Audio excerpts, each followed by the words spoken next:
ओम नमो भगवते वासुदेवाय नमः। आपका स्वागत है आपके अपने चैनल वास्तु गुरु में। आज के एपिसोड में मैं कामिका एकादशी के व्रत की कथा सुनाऊंगा। साथ ही कामिका एकादशी व्रत को रखने की विधि एवं महत्व को भी बताने जा रहा हूँ। श्रावण मास के कृष्ण पक्ष को पड़ने वाली एकादशी को ही कामिका एकादशी के नाम से जानते हैं। यदि आप हमारे चैनल पर नए हैं तो हमारे चैनल को सब्सक्राइब, लाइक और शेयर करें। कमेंट बॉक्स में जा करके कमेंट करें एवं बेल आइकॉन जरूर दबाएं, जिससे आने वाले हर एपिसोड की जानकारी आपको मिलती रहे। क्योंकि हमारा चैनल धार्मिक एवं पौराणिक कथाएं, व्रत, पूजा विधि, अनुष्ठान एवं वास्तुशास्त्र की सही जानकारी आपको देता है। हम आपको वही जानकारी देते हैं जो कि प्रामाणिक हो। पूरे वर्ष में 24 एकादशी होती है। यदि पुरुषोत्तम मास या अधिक मास हो तो एकादशी की संख्या बढ़कर के 26 हो जाती है। आज के एपिसोड में मैं कामिका एकादशी के व्रत के बारे में विस्तार से बताने जा रहा हूँ। इसे ध्यान से सुने और भगवान विष्णु का आशीर्वाद प्राप्त करें। सामान्यतः व्रतों में सर्वोपरि एकादशी व्रत को कहा गया है। जैसे नदियों में गंगा, प्रकाशक तत्वों में सूर्य, देवताओं में भगवान विष्णु की प्रधानता है, वैसे ही व्रतों में एकादशी व्रत की प्रधानता है। एकादशी व्रत के बारे में कहा भी गया है, एकादश्याम न भुंजीत पक्षयोरुभयोरपि। श्रावण मास के कृष्ण पक्ष को पड़ने वाली एकादशी को कामिका एकादशी के नाम से जानते हैं। पद्म पुराण के आधार पर इस व्रत की महत्ता को मैं बता रहा हूँ, इसे ध्यान से सुने। युधिष्ठिर ने पूछा, गोविंद, वासुदेव आपको नमस्कार है। श्रावण के कृष्ण पक्ष में कौन सी एकादशी होती है, उसका वर्णन कीजिए। भगवान श्री कृष्ण बोलते हैं, राजन सुनो, मैं तुम्हें एक पापनाशक उपाख्यान सुनाता हूँ, जिसे पूर्व काल में ब्रह्मा जी ने नारद जी के पूछने पर कहा था। नारद जी ने प्रश्न किया, भगवान कमलासन, मैं आपसे यह सुनना चाहता हूँ कि श्रावण के कृष्ण पक्ष में जो एकादशी होती है उसका क्या नाम है, उसके कौन से देवता हैं तथा उससे कौन सा पुण्य होता है। प्रभु यह सब बताइए। ब्रह्मा जी ने कहा, नारद सुनो, मैं संपूर्ण लोकों के हित की इच्छा से तुम्हारे प्रश्न का उत्तर दे रहा हूँ। श्रावण मास में जो कृष्ण पक्ष की एकादशी होती है उसका नाम कामिका है। उसके स्मरण मात्र से वाजपेय यज्ञ का फल मिलता है। उस दिन श्रीधर, हरि, विष्णु, माधव और मधुसूदन आदि नामों से भगवान का पूजन करना चाहिए। भगवान श्री कृष्ण के पूजन से जो फल मिलता है वह गंगा, काशी, नैमिषारण्य तथा पुष्कर क्षेत्र में भी सुलभ नहीं है।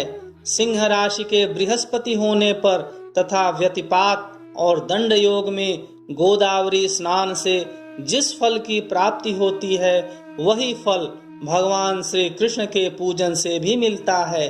जो समुद्र और वन सहित समूची पृथ्वी का दान करता है तथा जो कामिका एकादशी का व्रत करता है, वे दोनों समान फल के भागी माने गए हैं।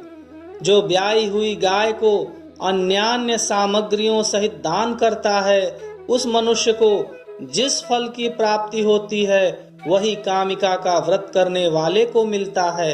जो नरश्रेष्ठ श्रावण मास में भगवान श्रीधर का पूजन करता है, उसके द्वारा गंधर्वों और नागों सहित संपूर्ण देवताओं की पूजा हो जाती है।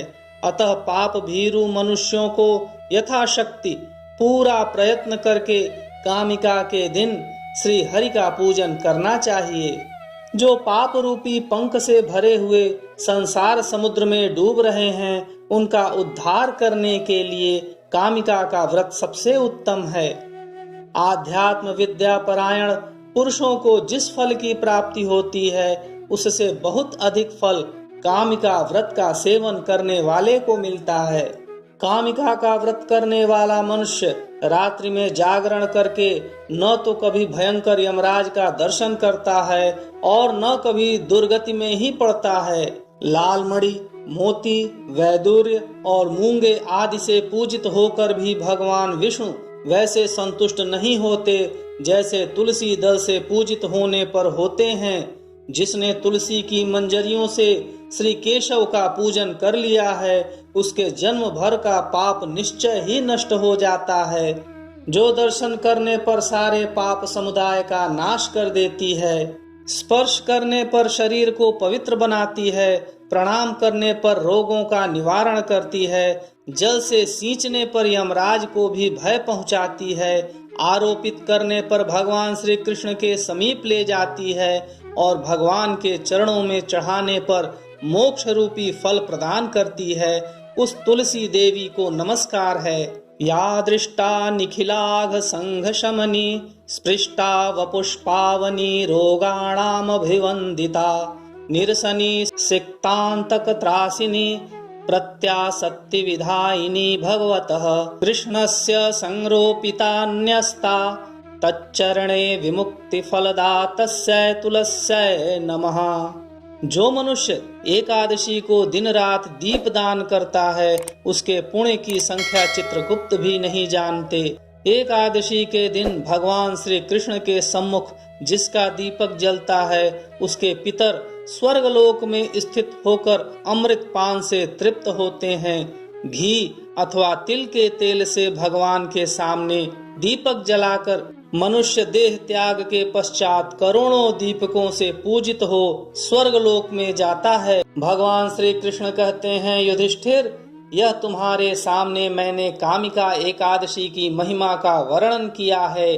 कामिका सब पातकों को हरने वाली है, अतः मानवों को इसका व्रत अवश्य करना चाहिए। यह स्वर्गलोक तथा महान पुण्य फल प्रदान करने वाली है। जो मनुष्य श्रद्धा के साथ इसका महात्म्य सुनता है, वह सब पापों से मुक्त होकर श्री विष्णु लोक में जाता है।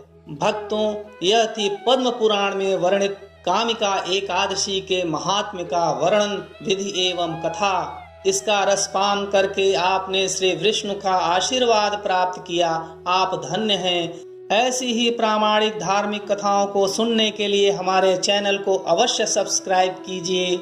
यदि आपके मन में कोई वास्तुशास्त्र से संबंधित प्रश्न है तो स्क्रीन पर आ रहे व्हाट्सएप नंबर पर आप संपर्क कर सकते हैं। प्रेम से बोलिए ओम नमो भगवते वासुदेवाय नमः।